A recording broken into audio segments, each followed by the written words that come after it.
Depan makam Rasulullah ni aku cakap depan muka kau. Kalau Ryan benci aku akan pastikan dekat tanah haram ni juga kau mampus. Melalui TikTok Live yang dilakukan oleh pendakwah terkenal Ustazah Asma Harun, baru-baru ini telah mencuri perhatian selepas dirinya menegur Babak dalam drama baru yang ditayangkan di TV3. Ustazah Asma merasakan dialog yang dilontarkan oleh pelakon tersebut agak melampau, lagi-lagi ia dibuat di Tanah Suci Mekah. Tambahnya lagi, dia turut persoalkan bagaimana pihak produksi boleh meluluskan skrip tersebut untuk digunakan dalam drama berkenaan. Perempuan, kau dengar apa aku cakap? Depan makam Rasulullah ni aku cakap depan muka kau. Kalau Ryan benci aku akan pastikan dekat tanah haram ni juga kau mampus. Cakap depan muka kau, kalau Ryan benci aku akan pastikan dekat tanah haram ini, aku akan pastikan dekat tanah haram ni juga kau mampus.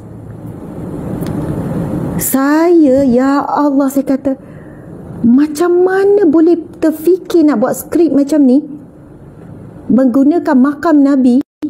Bayangkan, saya ulang lagi sekali tu apa sekali ayatnya.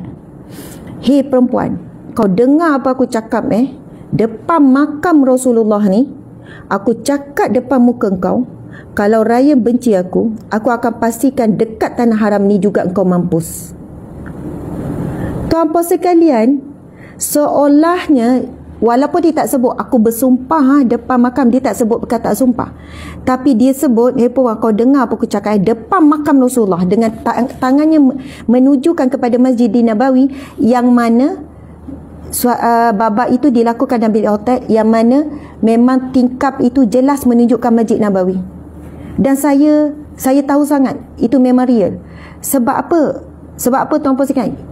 Kita selalu pergi Masjid Nabawi, pun pernah duduk di hotel yang mana kita boleh nampak Masjid Nabawi. Ini suasana malam depan makam Rasulullah. Sebut dan tunjuk depan makam saya, depan muka kau. Kalau begini-begini, dekat tanah haram ni juga kau akan mampus. Perkataan mampus. Kata-kata ini dikeluarkan oleh seorang menantu kepada mertua. Tak silap saya, anak kepada mak ataupun menantu pada mertua. Saya tak tengok, saya cuma nampak babak tu. Atas dasar apa pun, daripada based on true story ke, ataupun based on true dialogue ke, atas sebab apa saya tak pasti. Kalaupun dia kata dialog ni sebenarnya dialog yang dia ambil daripada kisah benar, memang ini pengalaman daripada seorang wanita yang pernah disebut perkataan yang sama, apa pun tidak layak dan tidak wajar perkataan seperti ini dijadikan dialog. Saya masa tengok, tangan saya getah. Saya dengar lagi, biar betul dia sebut depan makam Rasulullah dengan bersumpah nak suruh yang tu mampus dengan di tanah sucinya. Sedangkan kita diajar apa? Jaga lidah di tanah suci, jaga akhlak, jaga perkataan di tanah suci. Dan di mana etika dan menghormati di tanah suci bila buat lakonan di tanah suci? Tak rasa bersalah ke bila nak rakam babak tu, supaya maksudnya rasa macam tak boleh sebut macam ni, tak boleh sebut makam Rasulullah, tempat yang paling suci, tempat yang paling indah, tempat yang seluruh manusia, seluruh umat Islam mendambakan untuk pergi, tempat yang paling wangi, tempat nak beri salam pada Nabi. Kenapa nak masukkan dialog seperti ini depan makam Rasulullah? Allahu Akbar. Tuan-puan sekalian, pengalaman saya sendiri bila berada di makam Rasulullah, nak berjanji dengan baik pun kita rasa macam tak layak.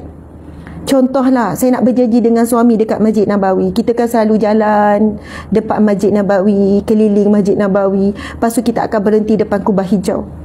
Nak berjanji kepada suami, contohnya, abang-abang, depan makam Rasulullah ni, saya berjanji dengan awak, depan makam Rasulullah saya akan jadi isteri yang baik. Contoh, nak berjanji yang baik pun macam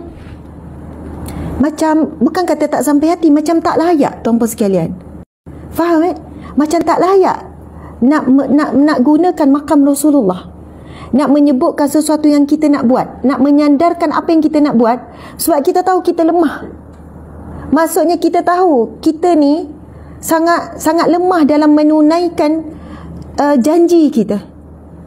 Janji kita hari ni, janji kita saat ini, minit ini, mungkin lepas sejam kita dah lupa dah janji kita.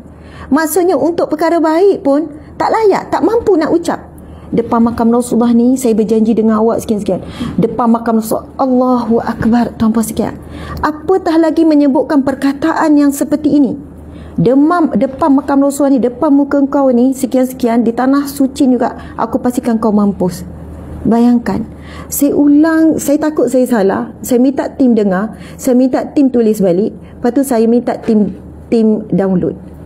Saya sebutkan begini tuan-puan sekalian, nak jadi viral, nak dibenci ke, nak dimarah ke, nak dibenci ke, saya menghadapi, saya minta maaf sangat. Saya tak tahu, saya tak cek lagi siapa producer, siapa penulis skrip, siapa semua. Tetapi pelakon, bila diberi skrip seperti ini, janganlah kita berdalih, janganlah kita seolahnya bukan orang yang merdeka, seolahnya kita ni dijerut. Kalau tak baca skrip ni, kau tak boleh berlakon dah, kau tu sekian-sekian. Kita adalah umat Islam yang merdeka, kita ada hak untuk bersuara. Kita boleh bercakap tidak, saya tak nak guna skrip ni di tanah suci. Dan sekiranya, saya tak pastilah, mungkinlah ada jawapan lepas ni, oh bukan di tanah suci, itu background saja, sebenarnya bukan masjid. Pun tak boleh disebut makam Nabi, tak boleh disebut makam Nabi, lalu dikaitkan dengan benda yang sangat teruk, perkataan mampus dan sebagainya. Ya, ada yang dengar penulis skrip. Subhanallah, ada yang kata betul Ustazah, saya dengar cerita drama sekarang, drama yang sedang ditayangkan di TV3. Subhanallah, saya ni tangan ni serang sejuk menggeletar. Subhanallah, muslimin muslimat, bayangkan sebut makam Nabi, bersumpah. Tak apalah, saya harap bila ada teguran yang tegas dan keras seperti ini, selepas ini produser ke, penerbit ke, penulis skrip ke, pelakon ke, tolong ingat sampai bila-bila, sampai kiamat, sampai akhirat. Tolong ingat, umat Islam kita semakin kuat bersuara. Bukan saya je bersuara, suara saya akan disambut. Ada ramai pejuang cyber dakwah, ada mamai pejuang cyber dakwah akan menyampaikan. Kalau dulu pelakon-pelakon ke, penerbit, penulis skrip suka hati je tulis. Sebab apa? Ketika itu suara dakwah, suara nahi mungkar tak kuat, tak ada platform. Sebab dulu tengok je TV, nak tegur tak boleh. Zaman tu tak ada media sosial lagi. Kita tengok pelakon dengan pakaian seksi dengan itu, tapi nak tegur saluran mana, tak boleh tegur saluran mana. Tapi sekarang dah ada platform, dah ada ni. Jangan ingat apa yang kalian buat boleh sesuka hati, sampai tak fikir sensitiviti umat Islam. Anda tak boleh sebut, ikut suka hati kamilah drama kami, suka hati kamilah rancangan kami, TV kami. Subhanallah, tuan-puan sekalian. Ingatlah hadis Nabi SAW, ia merupakan hadis yang sahih dalam himpunan 40 hadis akhir zaman kiamat. Subhanallah.